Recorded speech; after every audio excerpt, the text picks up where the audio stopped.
नमस्कार, beyond borders में आपका स्वागत है। मैं हूं अनुज। विदेश मंत्री एस जयशंकर अमेरिकी दौरे पर है। उन्होंने ट्रेड, सिक्योरिटी और टेक्नोलॉजी को लेकर के अमेरिकी वाइस प्रेसिडेंट जेडी वांस से बातचीत की है। दोनों की मीटिंग हुई है। अमेरिका भारत से कारोबार को लेकर के प्रयास में है और इसे लेकर पिछले कई महीनों से द्विपक्षीय बातचीत हो रही है दोनों देशों के बीच, लेकिन बात अभी बन नहीं पाई है। उसमें से एक पेश तो अमेरिकी फाइटर जेट F-35 का भी था। यही फाइटर जेट जो ब्रिटिश रॉयल नेवी का है, वह केरल पर खड़ा है, उसे आपने देखा होगा। तो आज के एपिसोड में F-35 पर भी बातचीत करेंगे। कुछ दूसरे पेंच भी थे भारत और अमेरिका के बीच, जो कारोबारी समझौता एक मुकाम तक नहीं पहुंच पाया। अगर खबरें सही हैं तो अमेरिका भारत के बीच होने वाला यह कारोबारी समझौता आने वाले दिनों में भारतीय राजनीति में एक बड़ा सवाल बन सकती है। तो थोड़ी सी बातचीत इस पे भी करेंगे।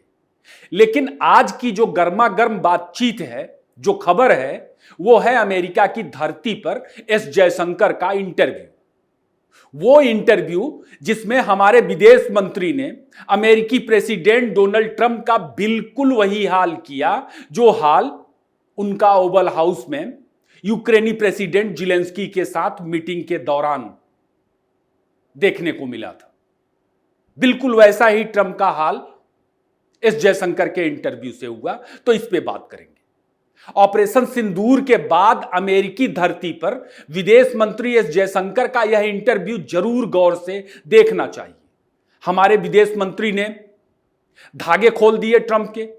कैसे धागे खोले, इसे जानने के लिए आप अंत तक बने रहें। ज्यादा से ज्यादा लाइक और शेयर करें। अपनी राय भी जरूर दें जो हमारे लिए मायने रखती है। आपकी हर राय मेरे लिए बहुत महत्वपूर्ण है। दोस्तों, ऑपरेशन सिंदूर को लेकर अब तक कई सारी बातें सामने आई हैं। इसे लेकर हमने आपने कई सारे एपिसोड में बात की है। डोनाल्ड ट्रंप ना जाने कितनी मर्तबा भारत पाकिस्तान के बीच जंग रुकवाने का श्रेय लेते दिखे। जितनी बार डोनाल्ड ट्रंप ने भारत पाकिस्तान की जंग रुकवाने का श्रेय लिया है ऑपरेशन सिंदूर के बाद, उतनी बार तो डोनाल्ड ट्रंप ने अब तक यह नहीं कहा कि वे तीसरी बार भी अमेरिका का प्रेसिडेंट बनना चाहते हैं। बावजूद कि कनाडा विजिट के दौरान प्रधानमंत्री नरेंद्र मोदी ने साफ कर दिया था कि पाकिस्तान के साथ भारत की जंग अमेरिका की मध्यस्थता की वजह से नहीं रुका था, बल्कि पाकिस्तान की याचना के बाद भारत ने सीज फायर का फैसला लिया।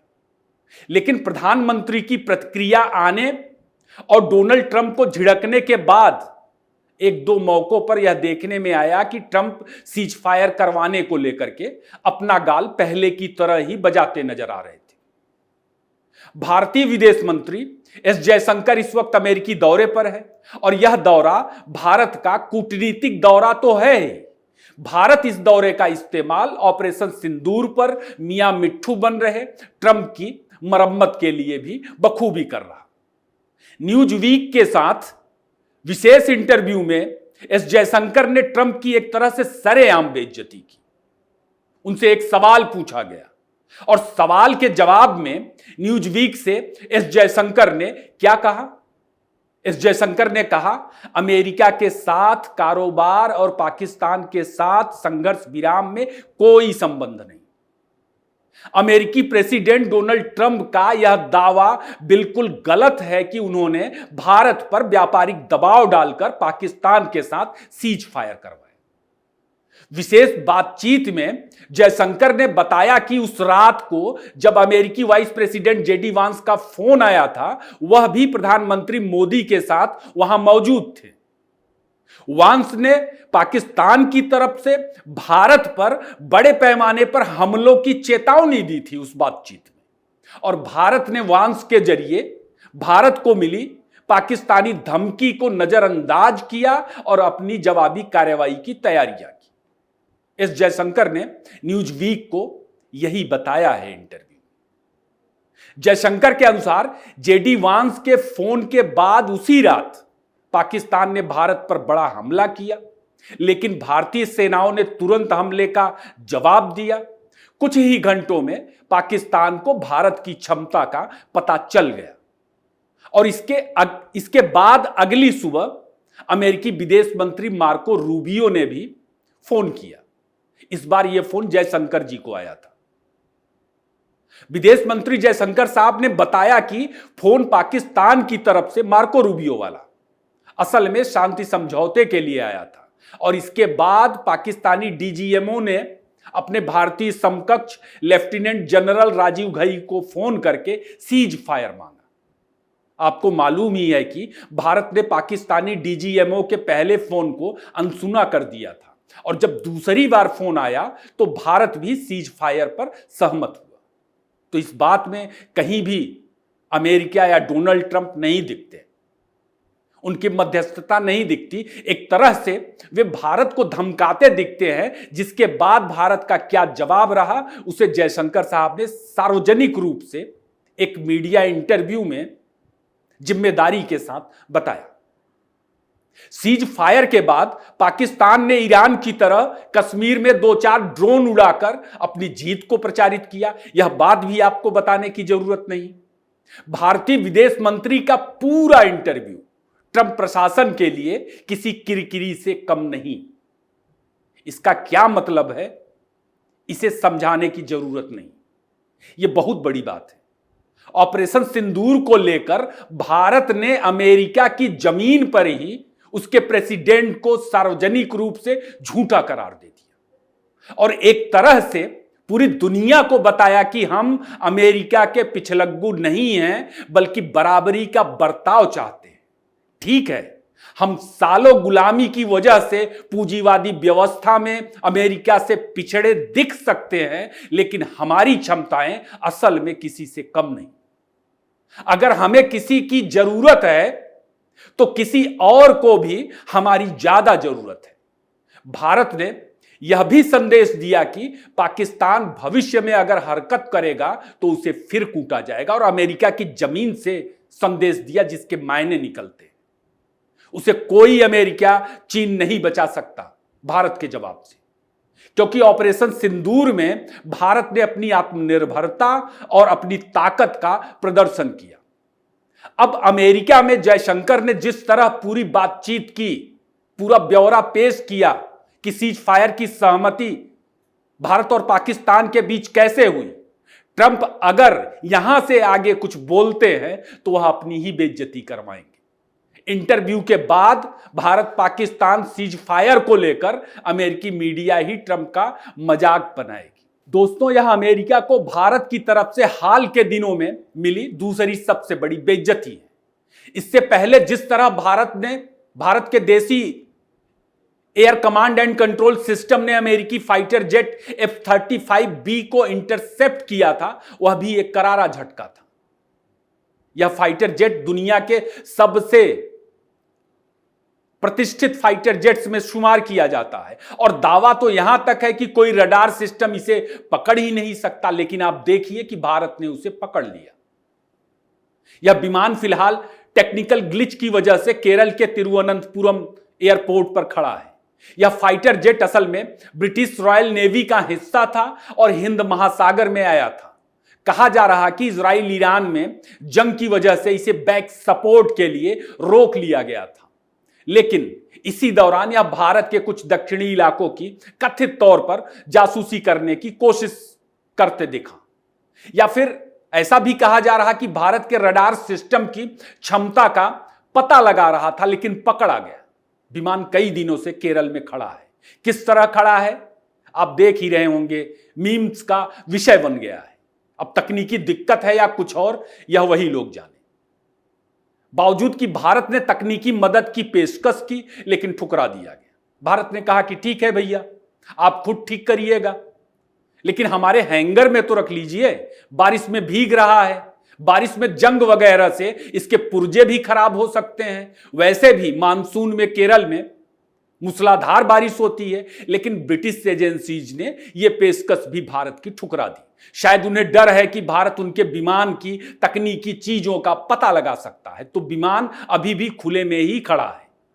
अमेरिका ब्रिटेन सैटेलाइट से 24 घंटे अपने F-35B की निगरानी कर रहे हैं। शायद सैटेलाइट से निगरानी की वजह से ही विमान को बाहर रखा गया हो, हैंगर में तो उसे नहीं देखा जा सकता था। जो भी हो, लेकिन F-35 के जरिए जो चीजें निकल के बाहर आई, उसके आलोक में कई चीजें गौर करने लायक है। एक तो पूरी दुनिया को पता चल गया कि अमेरिका का F-35B जो फाइटर जेट है वह अदृश्य बिल्कुल नहीं है।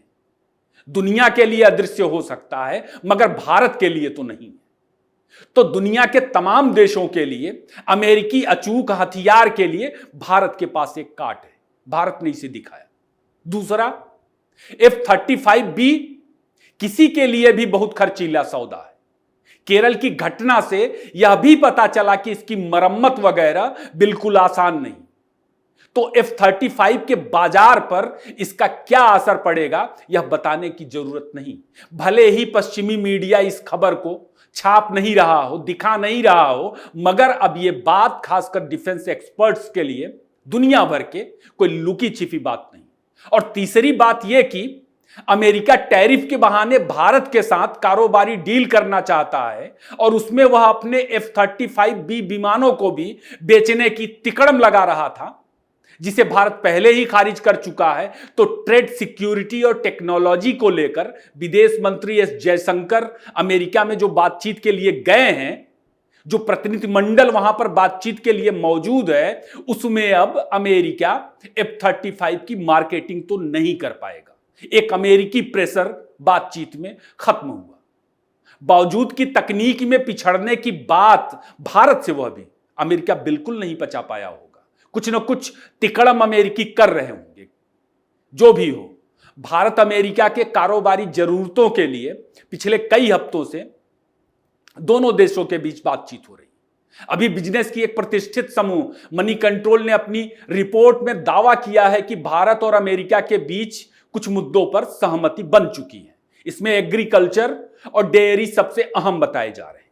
हालांकि अभी आधिकारिक रूप से सामने नहीं आया है और भारतीय प्रतिनिधिमंडल इस सिलसिले में लगातार बैठकें कर रहा, किसी नतीजे पर नहीं पहुंचे हैं। लेकिन अगर मनी कंट्रोल की रिपोर्ट में जो बातें कही जा रही हैं वह सही साबित होती हैं, तो यह समझौता भारत में एक बड़ा राजनीतिक मुद्दा भी आने वाले दिनों में बन सकता है।